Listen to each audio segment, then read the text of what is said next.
Welcome to LA Privilege TV. Please click the like button and subscribe for more interesting life. A year ago today, one seemingly harmless trip to the park changed the trajectory of our family forever. August 9th of 2020, it was a normal day. I don't know how, never mind, I take it back. It wasn't a normal day. It was the middle of a pandemic, very unprecedented times. We've been confined to the house all year due to COVID. Everyone was on top of each other, and it was time to get out of the house. Take your book. Get up. Your sister's reading. Come here. Take your book. Do you want to go to sleep? Yeah. Take your book. Sit down next to mommy. Open it up and read it. Sit back and relax. Can you read one chapter every day? Sit back and relax. One name. You can read one chapter. I'm so happy. Because I just finished. The end. That's not the end. We decided to take a trip to our local state park. It was a park that we've been going to for years, so it was like a second home to us. It wasn't anything foreign. The kids loved to ride their scooters along the bike trail that circled the lake. Tariq Sr. loved to play basketball, as did Tariq Jr. And I loved to ride my bike and just follow the kids along the trail. We also had just gotten a new puppy a few months prior, and so we thought it would be cool to take him with us. We got to the park about 6:30, and my husband took our oldest son, and they met up with some friends to play basketball. And I took Ava and Judah and Teddy, and they decided to ride their scooters along the bike path. And anytime they're on their scooters or skates, or if they're running, I usually give them a good leeway to be free. As long as I can see them and hear them, we're good. And so Ava and Judah took off on their scooters about 5 to 10 feet ahead. I don't really remember the math exactly, but I do know that I could see them and I could hear them. And as we were walking, we noticed a dog in the lake swimming with his owner. And the kids were so excited because they didn't know dogs could swim without taking swim lessons. And so I thought it would be a cool idea to see if our dog could swim. I thought they'd like that. So I called them over to the water that they never paid attention to all the years we've gone to the park. We swim in pools, bathtubs, maybe the wave pool at the amusement parks, but never large bodies of water. And so they never even gave the lake a second thought until I showed them. All right. Okay. Come on, Teddy. Only put your feet in. Daddy, let's go. Come on, baby. Come on, Teddy.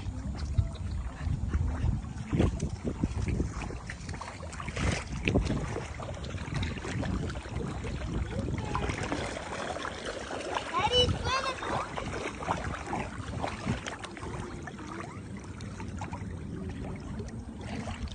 He's swimming. Good job, Teddy. Good job. Yay! Go, Teddy, go. Daddy still wants to go swimming. Good job. Okay, come on, Judah. All right, let's go walking again. Come on, Ju. After this video, we went back on our walking trail, and I allowed my babies to take off and ride ahead of me like they were just previously doing. I think if I were thinking clearer, I would have told them, do not go into the lake without me. I would have warned them. If I were thinking clearly, I would have made the connection to my 4-year-old and the water that he loved so much, and realized that I just showed him a lake and made it seem like it was okay to go in. So maybe I should keep him close, because we all know Judah loves to be adventurous. But I wasn't thinking any of those things. I just let my kids go ahead as long as I could see them and hear them. About 5 minutes later, Teddy took a poop in the grass, and there goes my attention. I stopped to pick up the poop, and then I looked for the trash can to put the poop bag in the trash, and I looked up, and my kids were nowhere in sight. The trail had begun to turn, and so they turned the bend before I did, and so I couldn't see them anymore. And about 5 seconds later, I heard Ava scream, and so Teddy and I are pacing our way around the bend. I wasn't too concerned because we all know my Ava is a drama queen. And so I'm thinking she's fighting with Judah, or she fell off her scooter. She screams at everything. So I didn't think anything was wrong. So I get around the bend, and the first thing I noticed is their scooters are parked in the grass by the lake. And my heart immediately froze. I didn't think anything bad happened. I just thought they'd gotten into the water without me, and I was scared something could happen. I didn't know something had already happened. And as I got closer, there were onlookers walking up to the lake, and Ava wasn't screaming anymore. She was just crying. And so I ran in the water over to her, and she just said, "Mommy, Judah's in the water." And, you know, we all read stories like these online, or we see them in movies, and we think of all the heroic things we shoulda, coulda, woulda done. Well, I'm a firm believer that you don't know what you shoulda, coulda, woulda done unless you are in that moment. And a lot of those shoulda, coulda, woulda moments are very unprepared. And I was very unprepared for a moment like this. And so my heart just immediately went into a vice grip. And all I could say was, "What?" And she said, "We were waiting for you to catch up." And Judah went into the water, and I went in after him, and he walked out too far, and he went under. And she said, "I tried to grab his hand, but I couldn't, and I can't swim, so I was too scared to go any farther." And I just said, "Where's Judah?" And she said, "Mommy, he's under the water." And I looked up, and all I saw was a limitless lake. There were onlookers that called 911, and while they were calling 911, I ran into the water, just splashing like a fish out of water and just screaming. I lost my shoes. The lake is very murky, so I have no idea where my baby is. And I kept thinking maybe he's not in the water. Maybe he's at the park, because he can't be in this water because I can't see him. And if I can't see him, that would mean my baby drowned. And there's no way my baby drowned. Not my baby. A bunch of police officers came within 60 seconds. I couldn't speak. I couldn't do much of anything other than just stand there helplessly begging and pleading. The police officers took off their gear, and they just started running. But they didn't have any idea where they were running to, but they were running. Suddenly one of them fell. It was like he was running, and he ran off a cliff he didn't see coming. And we realized right then that this was a quarry lake. Quarry lakes are man-made, and they don't have a gradual walk-in. You could be walking ankle deep, and next thing you know, you take another step, and there's a 10-foot drop. And so while they're searching, I'm running in a panic to go find my husband or some other help. And I'm dragging Ava and the dog, and I'm trying to console Ava at the same time while she just keeps crying, and she's telling me, "Judah's gonna die, Mommy. Judah's gonna die." And everything went black after that. I don't remember what happened next or how I got from point A to point B, but the next thing I remember, I'm standing at a nearby hospital completely barefoot because I lost my shoes in the water, and I'm standing there with my husband, and it was like an out-of-body experience.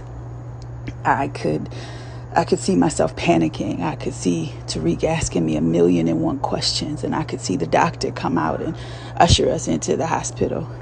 And the baby we brung to the park, he was healthy and running and talking, but the baby we walked into at the hospital, he was almost unrecognizable. There were tubes coming out of all different parts of his body, a respirator, monitors, IVs, everything that was supporting his life.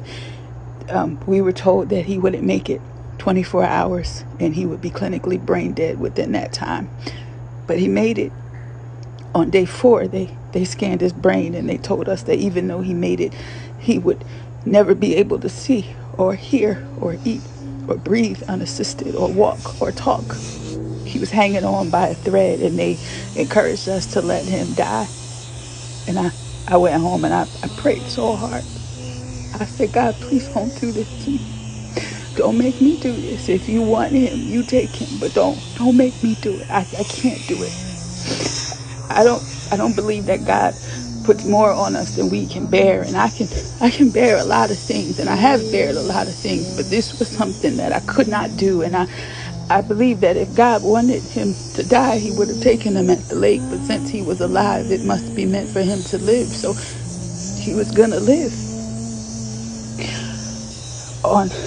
On day 7, we were told that he had a 20% chance at recovery. And on day 8, they changed it to 10. And on day 9, we reached out to one of the best hospitals in the country to have him transported for a second opinion. And I'll never forget, there was this brusque doctor on the phone, and he told me, he said, we agree with this previous hospital, but we'll still accept him and assess him. And on day 10, after he was reassessed by one of the best hospitals in the country, they gave us the same prognosis, that he would never recover. During this time, we started reaching out to social media and to family, and we were letting everyone know what happened, and we were just begging everyone to pray. And it was like God opened up the whole world, and the entire world just got down on their knees, and everybody started to pray. We declare that this evil that came against this family has been turned around for their good. Amen. It's turned around for a testimony. Amen. Judah is perfected in the name of Jesus. Amen. We declare now that every part of his brain functions in perfection. Amen. What they say is turned around. Amen. The doctors will marvel. Yes. It's come alive. That same spirit that raised Christ from the dead vitalizes every part of this child. I just wanted to say thank you for all of your prayers. I do read DMs. I did tell you I did. I couldn't get to everybody's. There's tens of thousands of DMs. I don't think I'll ever be able to get to all of them, but I did get to a lot of them. And I had somebody print them out and create a poster, and we hung them in the window of Judah's hospital room. And so thank you, from Cape Town, South Africa, to Australia, to Hungary, to Canada, to Ghana, West Africa, from South Korea and Trinidad and Tobago, and Toronto, and Spain, and Zambia, Scotland, Indiana, Israel, Nashville, Tennessee, the UK, Bermuda, Kuwait, from London, Zimbabwe, Haiti, and I can't get to all of them. Tanzania, Zambia, Turkey, Zimbabwe, New Zealand, California, Uganda. Thank you from the bottom of my heart. Thank you. These mean so much to us. Thank you. God bless.